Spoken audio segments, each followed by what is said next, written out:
はい、皆さんこんにちは。腰痛マンでございます。本日ご紹介するのはこちらのですね、トヨタ、ダイハツ、どっちでも売ってますけども、コペンの GR スポーツとなります。ダイハツのコペンをトヨタのガズーレーシングがカスタムしたものとなっております。なのでフロントマスクがまず違いますねというところだったり、あとはアルミホイール、BBS の16インチになってたり、足回りがビルシュタインになってたりということで、走りのカスタムがされているモデルとなっております。ノーマルのコペン乗ったことないので何とも言えないんですけども、見ていきたいと思ってます。でちなみにコペンはですね、初代は2チャンネルのモナーみたいな顔をしてましたが、2代目はですね、コペンローブ、セロ、エクスプレイとこちらの GR という4種類が出て、それぞれ顔が違うものとなってバリエーションが広がっております。こちらのコペンはですね、軽の FF の貴重なスポーツとして長いこと作られておりましたが、2026年の8月をもって生産終了するということでですね、なくなる前に乗っておきましょうということで今回チョイスをいたしました。でさらに今回 GR スポーツなので、山坂道での走り味がどんなものなのかっていうのを期待しながら乗っていきたいと思います。ではスタート。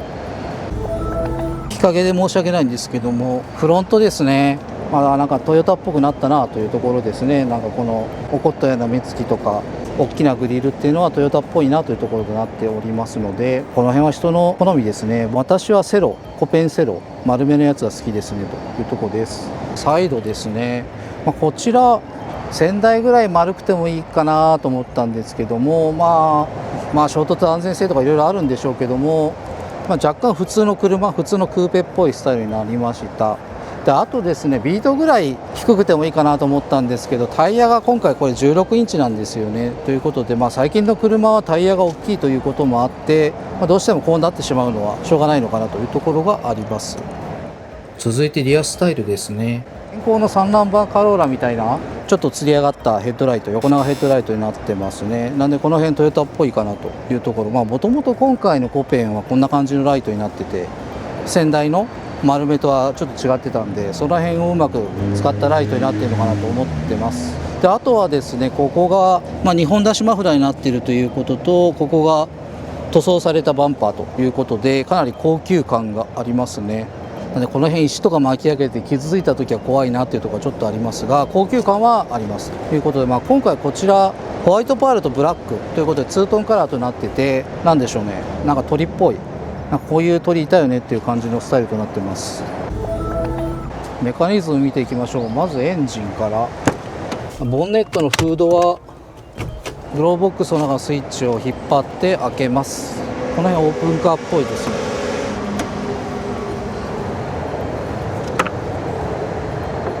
こんな感じでございます。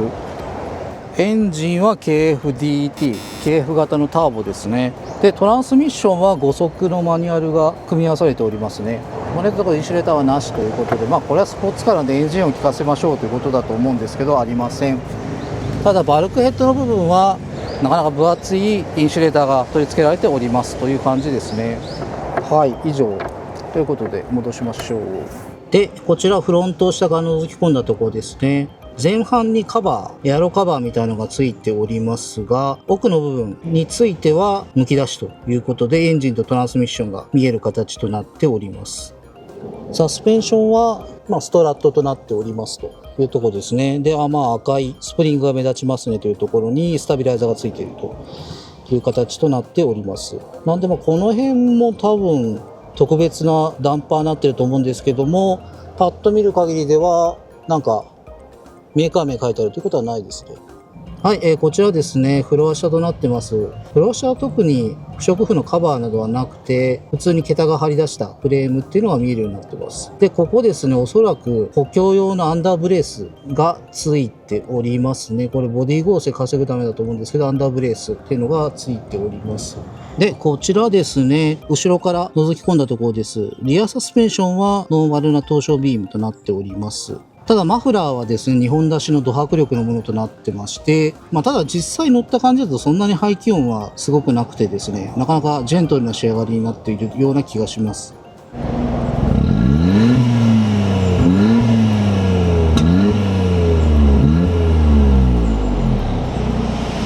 こちらリアサス部分なんですけども、特になんかこうビルシュタインとかそういうメーカー名が書いてあるということはなくて、パッと見は普通ですね。ただダンパーに窒素ガス分解しない火に入れるなって書いてますね。はい、じゃあ運転席に乗っていきたいと思います。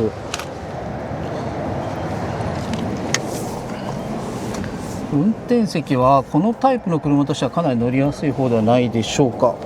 シートの肩口から出ているシートベルトを着用します。で、シートはですね、背中が硬い。いいですね。これぐらいの硬さ、なんか型に背骨を埋め込んでるみたいな硬さ、いいですね。で、座面はもうちょっと硬くてもいいですけど、なかなか硬めでいいと思います。で、これは多分、レカロでした。レカロ。で、ちなみにシートなんですけど、こちら、前後に動きますというところと、リクライニングがついてまして、ここまでぐらいなら倒れます。で、リクライニングはダイヤルじゃなくてレバーなので操作は簡単ですね。で、あとはポジションは問題ないですが、若干左足の置き場がもうちょっとなんかあるといいなっていうところですね。で、ステアリングはチルトがついております。ステアリングは桃捨てになってますね。で、桃捨てに GR マークとなってます。結構しっとりした質感のステアリングとなってます。なのでこれはなかなか握りやすくていいですね。ステアリングスイッチは音楽関係のみですね。ボリューム送りとあとはモードボタンぐらいですね。以上かな。そんな感じとなってます。ではメーター見ていきましょう。クラッチを踏みながらブレーキ踏んでオンするとこんな感じ。赤いメーターがなかなかスポーティーかなというところですね。で、ここにはですね、マニュアルトランスミッションございます。結構コクコクと入っていい感じですね。で、ちゃんとここはソフトパッドで、ここはおそらく合皮ということで、かなり質感のあるマニュアル周りとなってます。で、コクッと入るのでいいですね。で、ここはサイドブレーキですね。軽く効くのでいい感じです。以上。インパネはカー調の脂肪が入ったハードプラとなってて、で、下にカーボン調の可食パネルがついております。で、エアコンはですね、オートタイプとなってます。操作感は普通かな。で、その下にはアクセサリーソケットがありますね。で、リアの対物センサーと、これはルーフ開閉中のマークです。なので、これをボタンを押すと、で、開き切るか閉じ切るかすると、これが消えますということになってますね。あと、窓の開閉スイッチが2つと、で、ここトランクの開けますスイッチですね。で、ここはシートヒーターとなってます。で、こっちが、ちょうど蓋側になっちゃいますけど、ここセンターコンソールがあって、ちょっとしたものが入れられるようになっております。こんな感じで、トランクの開閉ボタンと給油口のスイッチがあります。で、ここはスマホぐらいなら入らなさそうだな。入りませんね。ちょっと厳しい。財布ぐらいですかね、入るとすると。で、スペースですね。ここにはスマホギリギリちょっとこれ置けないですけど、置けるようになっております。で、オープンカーらしく、ここは鍵をかけることができますが、これキーレスなんだけど、中、鍵出さないといけないのかな。で、シートの間なんですけど、こちらですね。わかりますでしょうか。ドリンクホルダーが2個ついております。これはいいですね。で、ここにはですね、ネットがありまして、なんかいろいろ置いておけるようになっております。この辺車検証とか入れてもいいのかなという感じのスペースですね。で、こちらにはですね、グローブボックスがあります。で、これがボンネットのオープナーです。で、こちらは普通の車と同じぐらいのスペースがありますね。こちらフロントドアですね。下にネットが貼ってあるのが見えます。ちっちゃいですけども、ポケットがついてます。なので、スマホぐらいなら入れられるということで、かなり便利かと思います。軽のオープンカーってこの辺何もついてないことが多いなと思いましたけど、これはちゃんとついてますね。では荷室を見ていきたいと思います。荷室はですね、センターコンソールのボタンを押すと開きますと。はい、こんな感じですね。今屋根がですね展開されているので、買い物かごが入るという状態となっております。なんでこれだと買い物かごはまあ4つぐらいは入るのかな、この状態ですとっていう感じの広さですね。でこちら床下はパンク処理キットとなってます。であとはここのヒンジの部分がですね、屋根を収納する都合でかなり複雑な構造になってます。なのでこれどっちにも開くような構造になっているので、この辺は日本のメーカーしかできないかなというところですね。幅は一番広いところ取ってもまあしょうがないような気はするんですけども、深さがまちまちなんで広いところ取るとまあ難しいですね。120ぐらいですかね。奥行きが90、難しいな。ここのところまでだと80、でも違うな、なかなか難しいですね。これあんまり測る意味ないんだろうな。85ぐらい奥行きがありますので、普通の軽のトランクよりは広い、でも浅いというところですね。で、深さは47ですね。なのでまあなかなかむずいですが、こういう感じで、こちらトランクをですね収納したと仮定した場合はこんな形、これぐらいのスペースとなります。なんでちょっと屋根を収納してみましょう。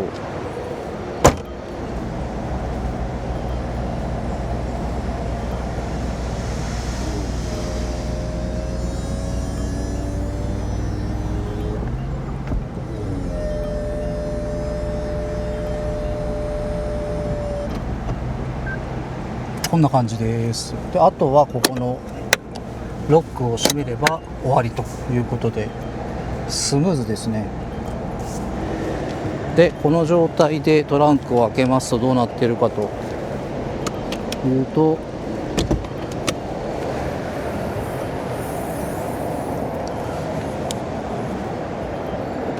こういう状態です。なのでこの状態だとここに入れているものを取り出すのも大変ですね。便利ですけど、ビートみたいなホロでも良かったような気もしますが、こういう凝った仕組みとなっております。でこの時はですね、残ったトランクスペースが幅が一番狭いところ、そこの部分を測ってみますかね。だいたい61なんで、幅が61、奥行きが20、19か、19で、高さはさっきの47ぐらいというところで、幅61、奥行き19ということで、ビートと同じぐらいのトランク、ビートよりもうちょっと広いぐらいのトランクスペースとなりますね。屋根を収納した時はロービーム、ハイビーム、フォグランプ、ハザード、スモール、ブレーキ、ハザード、バックランプ、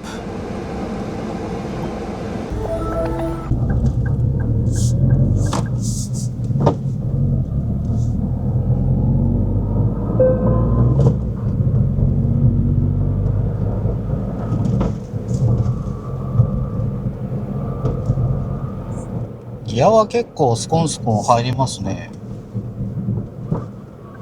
フィーリングはスポーティーで結構いいですね。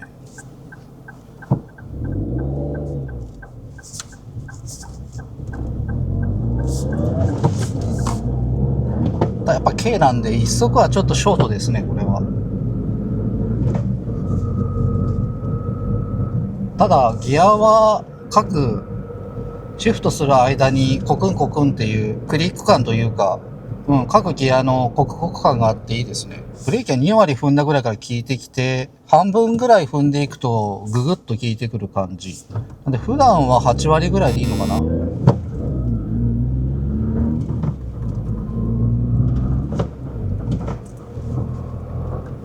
でパワーの出方もスムーズ。だいたい2000回転以下ぐらいで走れちゃいますね。トルクが結構あって走りやすいですね。で5速になったら5速2000回転ぐらいで60キロか。まあ大体普段これで走ればいい感じですね。でまあ今高速道路なんですけど、ちょっと詰まってて60キロぐらいなんで、まあほぼバイパスみたいな感じでございますが、まあ、乗り心地はですね、なかなか悪くないかなというところです。しなやかではなくて、なんかこの結構ギリギリ、まあ路面のひび割れとか凸凹とかがダイレクトにお尻に伝わってくる。あとステアリングにもブルブルくるっていうところなんですけども、ギリギリ悪くないレベルでガツガツゴツゴツするわけじゃないんですけども、ちょっとその一歩手前のギリギリ不快になる手前ぐらいで抑えてくれてるので、乗り心地は問題ないかなというところですね。でステアリングの遊びはないですね。ちょっと振るだけで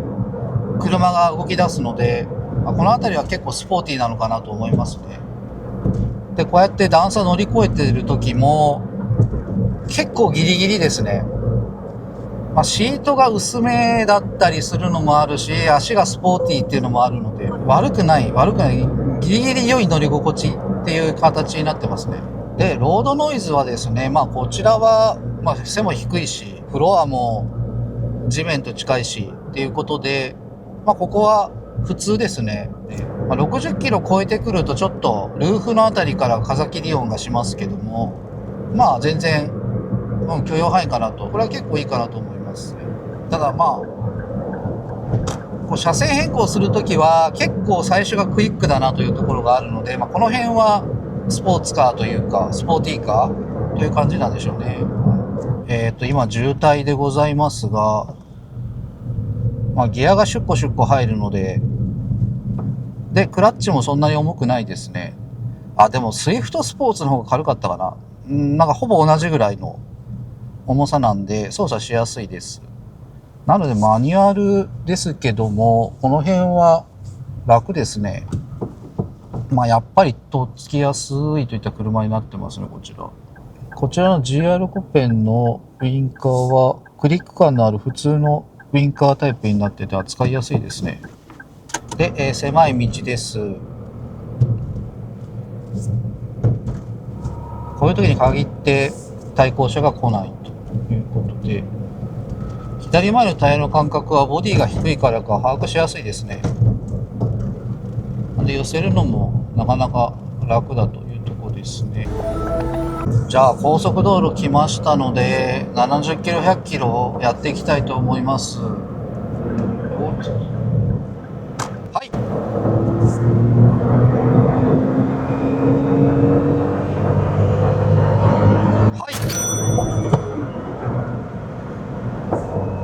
ちょっとギアが低かったかな。4速ぐらいが良かったかもしれない。ちょっとまたこれはリベンジだな。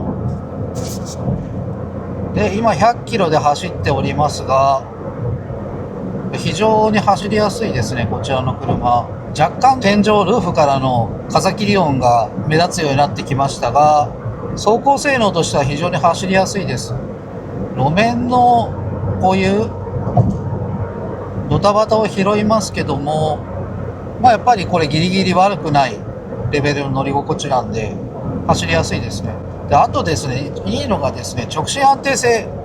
がいいですね。ステアリングはですね、遊びがなくてかつ軽いんですけども、ステアリングの軽さは保ちつつ直進安定性があるということで、スポーティーな車としては正解のセッティングになっているのではないかと思います。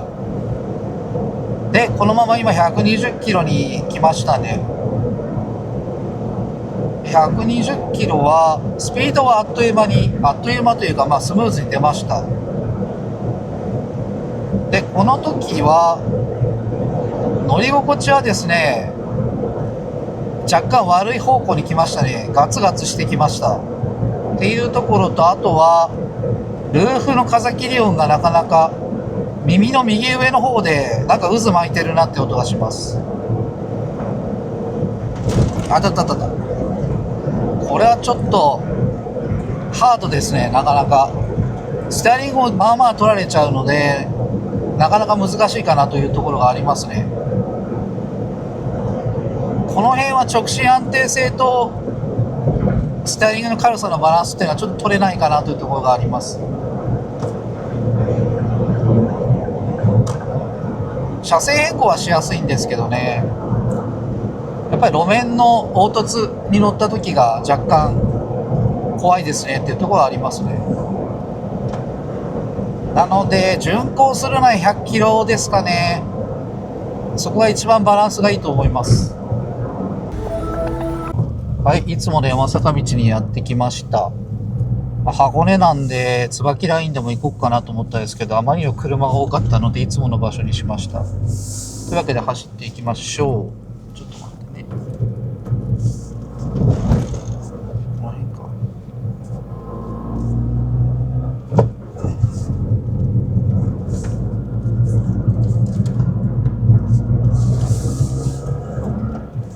ステアリングの切れ味がいいですね。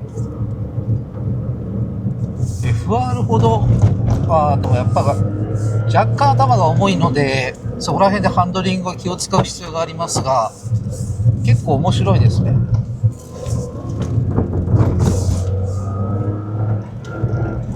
なかなかキビキビ曲がってくれます。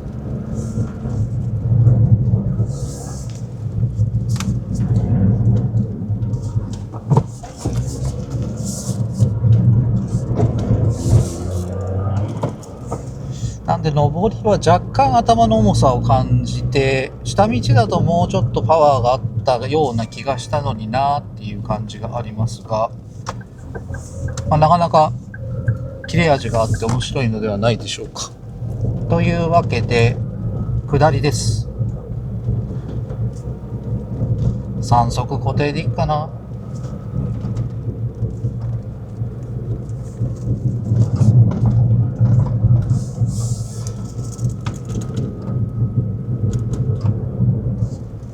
ブレーキはですね、若干なんでしょう、思った制動力出そうとすると結構踏まないといけないなというところはありますが、いい感触でしょうか。コントロールはしやすい。踏み込んだ後で調整する幅が多少あるかなっていう感じのブレーキで結構好きですね。もうちょい早めに効いてくれたらもっといいかもしれないです。で、解凍性は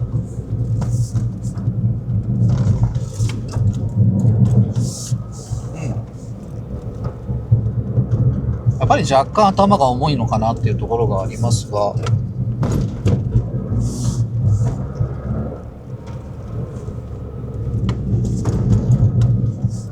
なんでですね、思ったほどグワッと曲がらないっていう、なんという表現なのでしょうか。荷重かけてハンドル切ってグワッて曲げるっていう感じではなくて、思ったよりまったり曲がっていくなっていうところがありますが、これはこれで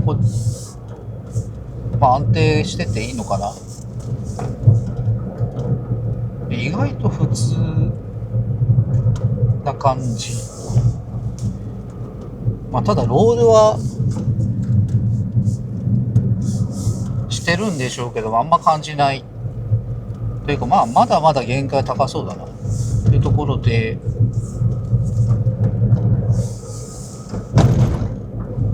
前乗ったのがスイスポなんであまりそれと比較するといけないんですけども、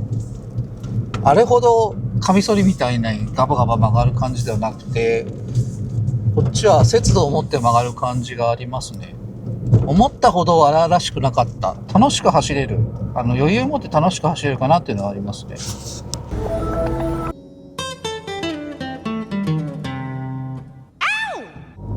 はい、まとめなんですけども、こちらの車評価は4点で、私の欲しい度は個人的な欲しい度は 60% というところですね。ここまで決めたからこの中で楽しく走ってねっていうような感じの速さとなってますので、ちょっとその辺がもうちょいワイルドで良かったかなと思いました。ただ一般道で乗る分にはかなり面白いので、それはいいのかなというところですね。あとユーティリティもしっかり準備されてていいのではないかと思います。で、やっぱりこういう、軽のターボでマニュアルでオープンカーでっていうのはですね、唯一無二の車ではありますので、2026年6月にですね、生産中止になってしまうということなので、統計が出ればいいですけども、まあ今気になる方はディーラーに行ってみてはいかがでしょうか。非常にとっつきやすいというところで、まあ任天堂のゲームみたいな感じのお車でございますね。まあなんか一線を保ちながらスポーティーであるという感じの、とても理性的な車だなと私は思いました。まあでもあとはまあノーマルがどうなのかっていうのも気になるので、そっちも乗ってみたいですね。GR でこれなんでノーマルだともうちょっとおとなしいのかなというところはありますが、その辺気になります。なんでコペンセロ乗りたいなというところですね。ということでですね、今回もご視聴いただきありがとうございました。面白かったら高評価やチャンネル登録をお願いいたします。では次の車の動画かガジェットの動画でお会いしましょう。さようなら。